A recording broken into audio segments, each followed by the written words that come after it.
Mesdames, Mademoiselles et Messieurs, bonjour, ravi de vous retrouver dans cette nouvelle édition de votre journal de 15 heures. Voici tout de suite les titres de l'actualité.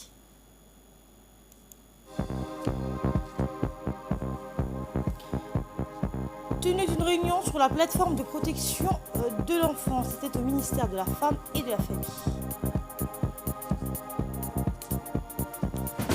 Et des pluies torrentielles ont fait au moins 14 morts dans l'état de Rio au Brésil. Bonjour, le président Guelleh échange ses meilleurs vœux avec ses homologues musulmans à l'avènement du Ramadan.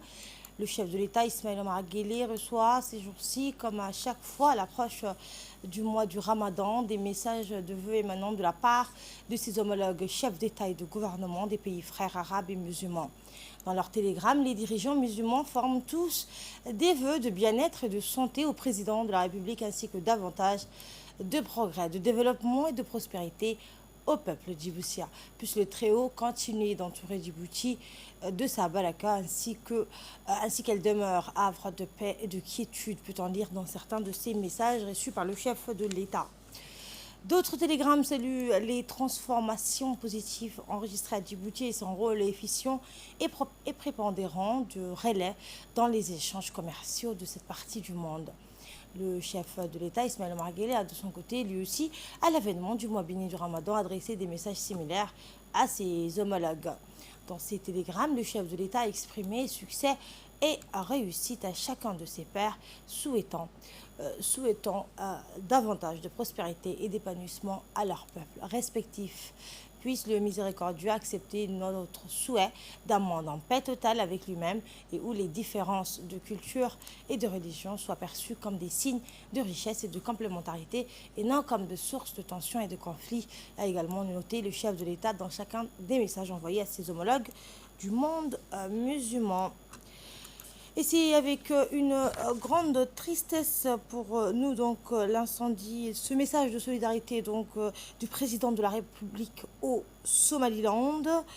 Le chef de l'État a adressé un message de solidarité où, je cite, « Nous sommes profondément attristés par l'incendie qui s'est déclaré dans la soirée du vendredi au marché principal de Hargeisa, Wahen. Nous sommes aux côtés du peuple frère du Somaliland, comme nous l'avons toujours été par le passé. Il ne fait aucun doute qu'ils surmonteront cette tragédie et reconstruiront leur belle ville.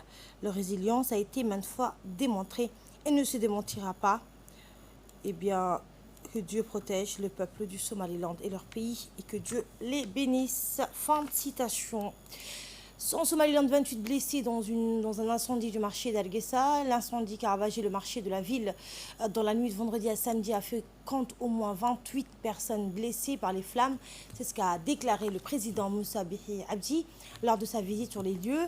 L'incendie aurait débuté vendredi dans la soirée, a été maîtrisé samedi à l'aube. L'origine de la catastrophe n'a pas encore été établie. Je demande à tous ceux qui peuvent nous aider de n'importe où. Nous avons besoin de votre aide au Somaliland. Je veux demander à tous ceux qui entendent parler de cette catastrophe de nous aider. C'est ce qu'a déclaré Abdelrahman Abdi, membre élu de la ville de Hargeisa. Le maire de la ville, Abdul Karim Ahmed Mogué, a déclaré que le feu aurait pu être maîtrisé plus tôt, mais les efforts des pompiers ont été entravés par des problèmes d'accès, le marché étant un dédale de boutiques et d'étals improvisés séparés par d'étroites allées. Le feu a englouti nos entreprises de manière inattendue, c'est ce qu'expliquent les commerçants sur place. Nous n'étions pas prêts, nous étions occupés à travailler, puis nous avons fait poursuivre. Nous avons perdu environ 200 000 $ dans cette tragédie. Et le président Moussa Bihi Abdi a annoncé que le gouvernement allait débloquer $1 million pour répondre à la catastrophe. Pour le président de la Chambre de commerce, Jamal Aïtit, entre 40% et 50% de l'économie de la ville est partie en fumée. L'Institut diplomatique de Djibouti a abrité 2 séminaires qui portent sur la résolution des conflits et les négociations et sur diplomatie des pays en voie de développement présidé par le ministre des Affaires étrangères, Mahmoud Ali Youssouf. Ces séminaires ont vu la participation du directeur de l'Institut des études diplomatiques, Mohamed Abdul Khadir, l'expert Ashraf Al-Mouafi, les diplomates du ministère des Affaires étrangères, ainsi que les représentants de différents ministères sectoriels. C'est une occasion pour les diplomates et cadres des secteurs publics de prendre connaissance des mécanismes de gestion des conflits qui existent dans les organisations régionales et internationales. Les deux séminaires s'étaleront sur 7 jours d'affilée afin de permettre aux participants d'avoir un aperçu global et général sur les conflits existants dans le monde et de comprendre également les voies et moyens d'emprunter par les organisations internationales pour des résolutions. La résolution des conflits et les négociations, et un autre sur la diplomatie des pays en voie de développement. Je souhaite la bienvenue à l'expert international, M. Ashraf El-Mouafi, et aux membres du ministère sectoriel, aux diplomates du MASI, qui ont bien voulu s'associer à ces séminaires dont le thème relève une importance capitale dans le renforcement des capacités de nos cadres. Mesdames et messieurs, ces séminaires organisés par l'Institut des études diplomatiques en collaboration avec le Fonds arabe pour les pays africains est l'occasion pour les diplomates et les cadres du secteur public de prendre connaissance des mécanismes de gestion des conflits qui existent dans les organisations régionales, voire internationales. Aussi, le séminaire sur la diplomatie des pays en voie de développement vous donnera un aperçu sur les différents types de coopération arabo-africaine et les communautés économiques régionales qui existent entre les États. Dans le cadre de la politique du gouvernement relative à la plateforme sur la protection de l'enfant, le ministère de la Femme et de la Famille a organisé une réunion de travail concernant la plateforme de la protection de l'enfant. C'était au Palais du Peuple. Cette réunion s'inscrit dans le cadre de renforcement de droits et de la protection de l'enfant. Eh bien, elle a été présidée par la ministre de la Femme et de la Famille, Mona Ousmane Aden, et a vu la participation de la directrice de la Femme, Madame Fouzia Ali, des cadres des différents ministères concernés, la police et la gendarmerie nationale. Cette réunion avait pour objectif principal la mise en application du décret de la plateforme de la protection de l'enfant, les rôles et les responsabilités de chaque département et une proposition d'activités à réaliser ont été exposées et discutées durant la réunion de travail.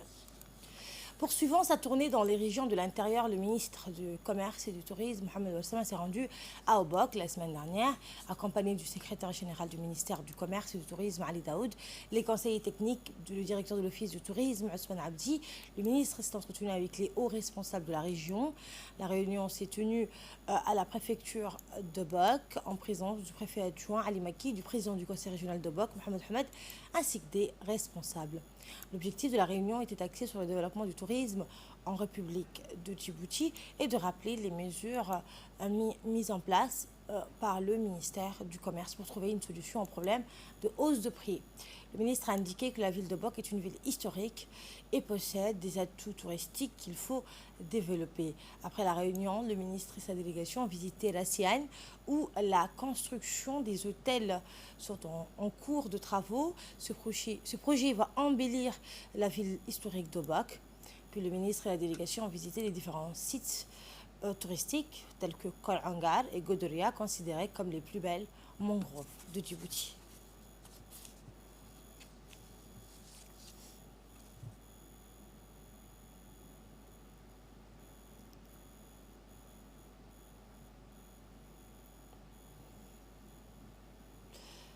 Eh bien, le deuxième jour du mois béni du Ramadan ici à Djibouti, et comme l'ensemble des autres communautés musulmanes du monde, les Djiboutiens se sont préparés pour accueillir ce mois sacré, marqué non seulement par le jeûne entre le lever et le coucher du soleil, mais également par des prières supplémentaires et notamment l'invocation de Dieu. Les Obokoises et Obokois qui, comme l'ensemble du pays, se sont apprêtés pour accueillir ce mois béni. Les mères et les filles s'activent pour acheter les ustensiles manquants et faire également l'approvisionnement alimentaire ainsi que les vœux des autorités de la région. Ce mois béni est avant tout un moment de retrouvailles familiales, de recueillement, de réflexion spirituelle, d'intensification de la pratique du culte, mais aussi d'échange et de partage. Cette année, le gouvernement, par le biais de son ministre du Commerce, a veillé sur la disponibilité des marchandises face à la frénésie d'achat durant ce mois. L'approvisionnement ne connaîtra pas de problème étant donné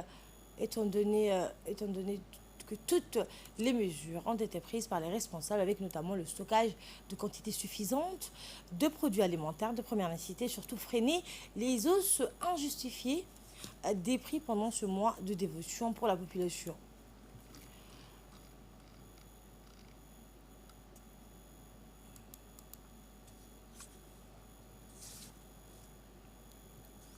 Dans l'actualité également, l'attaché religieux affilié à l'ambassade de l'Arabie Saoudite a organisé hier une cérémonie dédiée au lancement du projet du denrée alimentaire du gardien de deux lieux saintes, mosquée, le roi Salman Ben Abdelaziz Al Saoud à Djibouti, qui cible cette année environ 700 familles dans la capitale et la région de Tadjoura, dans le nord du pays. L'événement s'est déroulé en présence du chargé d'affaires par intérim de l'ambassade d'Arabie Saoudite à Djibouti. Le projet d'iftar du gardien des deux lieux saints, qui est un panier alimentaire composé notamment du riz, du sucre, de la farine, de l'huile et des dattes, de plus des tomates et des pâtes. C'est une extension de soutien continu saoudien au peuple djiboutien. Dans une brève allocution prononcée à cette occasion, le chargé d'affaires par intérim de l'ambassade d'Arabie Saoudite a souligné que le projet du serviteur des deux saintes mosquées de rupture du jeûne ou iftar de Ramadan démontre du soutien que le roi Salman offre à ses frères musulmans. Dans l'actualité également, sous la houlette du ministre de la Santé, la direction de l'hôpital régional d'Ali Sabieh, Dr Ahmed Absi Ouarsame, a lancé au centre médical hospitalier de la ville Assad Dioug la deuxième phase de la campagne de vaccination contre la poliomyélite. La cérémonie de lancement a vu la présence du deuxième adjoint du préfet de la région d'Ali Sabieh, Omar Idriss Sugay, du directeur général par intérim de l'hôpital régional d'Ali Sabieh, Dr Abraham. A noté que toutes les équipes de l'hôpital régional d'Ali Sabieh se sont mobilisées pour mener à bien cette campagne de vaccination contre la poliomyélite. Sous l'égide du secrétaire d'État chargé des sports, l'association des sourds et malentendants, en collaboration avec la société de gestion du terminal à conteneurs de Doralé, a lancé hier soir au complexe sportif Roi Fahad le championnat de football des jeunes à besoins spéciaux. Pour le match d'ouverture, c'est l'équipe de Blaos contre celle de Balbala qui était programmée devant une foule en liesse. Blaos s'est imposé en toute fin de rencontre. L'objectif de ce championnat, qui sera bientôt délocalisé dans les régions de l'intérieur, est de détecter les talents pour ensuite former une équipe nationale capable de représenter le pays dans des compétitions internationales. Eh bien, des pluies torrentielles ont fait au moins 14 morts au Brésil. Je vous le disais en titre, ces pluies torrentielles ont provoqué des inondations et de multiples glissements de terrain dans l'état brésilien de Rio de Janeiro, faisant au moins 14 morts, dont 8 enfants et 5 disparus. 2 jours de fortes précipitations ont frappé une large bande de la côte atlantique de cet état du sud-est du Brésil. Dernier épisode en date d'une série d'intempéries mortelles qui, selon les experts, tendent donc à s'aggraver avec le changement climatique. Et c'est la fin de cette édition. Merci de votre aimable attention. Je vous donne rendez-vous à 22h pour un nouveau journal. Très bonne suite de programme sur Télé Djibouti.